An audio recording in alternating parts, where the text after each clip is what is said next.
Bismillahirrahmanirrahim. Assalamualaikum warahmatullahi wabarakatuh. Hai, berjumpa lagi dengan saya Elin Kuraisin SPD, Unit Kerja SMA Negeri 1 Cisayong. Pada kesempatan ini, saya akan membawakan video pembelajaran tentang sel. Tujuan pembelajaran kali ini yaitu dapat membedakan struktur sel prokariotik dan sel eukariotik. Siswa mampu mendeskripsikan organel-organel sel melalui pengamatan gambar sel hewan dan sel tumbuhan. Dapat mengemukakan perbedaan antara sel tumbuhan dan sel hewan. Nah, di sini kita definisikan dulu apa itu sel. Sel merupakan satu unit struktural terkecil dan fungsional terkecil dari makhluk hidup. Satu unit struktural dan fungsional terkecil dari makhluk hidup. Disebut struktural karena di dalam sel tersebut terdapat organel-organel yang memiliki fungsi-fungsi tertentu. Ya, jadi sel itu satu unit yang paling terkecil dari makhluk hidup, memiliki organel-organel di dalamnya dan memiliki fungsi-fungsi tertentu. Oke, kita perhatikan di sini ada sel prokariotik dan sel eukariotik. Sel prokariotik, sel yang belum memiliki nukleus atau tidak memiliki membran inti yang memisahkan materi genetik dan inti sel dengan bagian lainnya.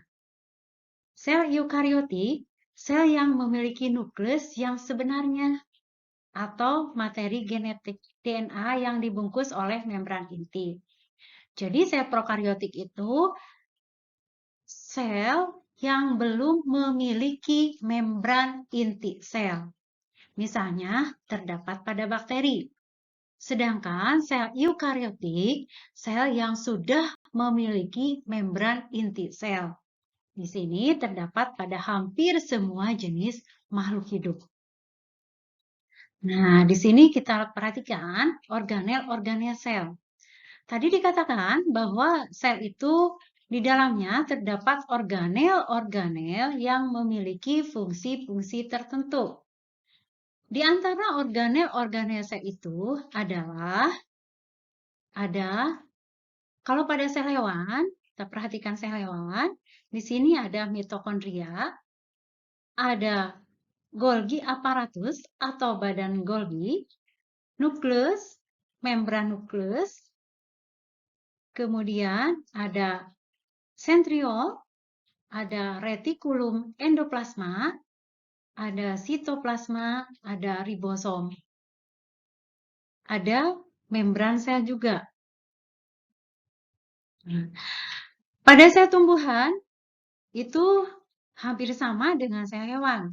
Hanya pada sel tumbuhan, sebelum membran sel itu dibungkus terlebih dahulu oleh dinding sel.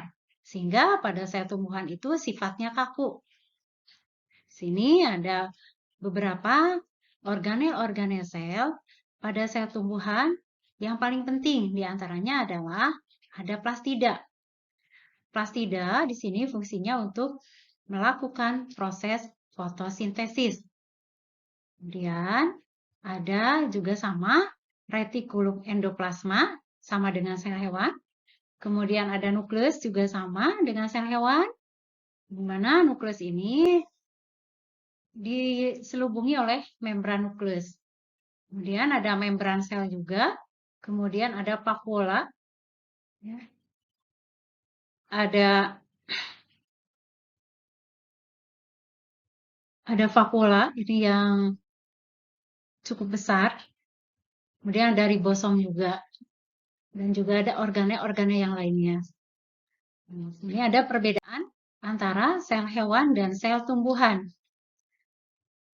Nah, pada sel hewan itu tidak memiliki dinding sel, sedangkan pada sel tumbuhan memiliki dinding sel. Sehingga sifat dari sel tumbuhan itu kaku. Kaku di sini membuat tumbuhan tidak bisa bergerak berpindah tempat. Yang kedua, vakuola. Vakuola pada sel hewan ada tetapi berukuran kecil. Sedangkan pada sel tumbuhan itu vakuolanya berukuran besar.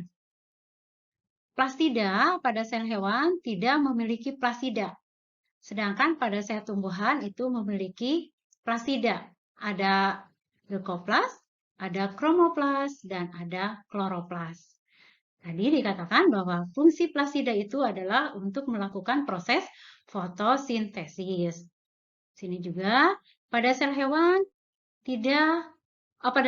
ada memiliki sentrio di dalam sentrosomnya, sedangkan pada sel tumbuhan tidak memiliki sentrio di dalam sentrosomnya. Demikianlah video pembelajaran tentang sel.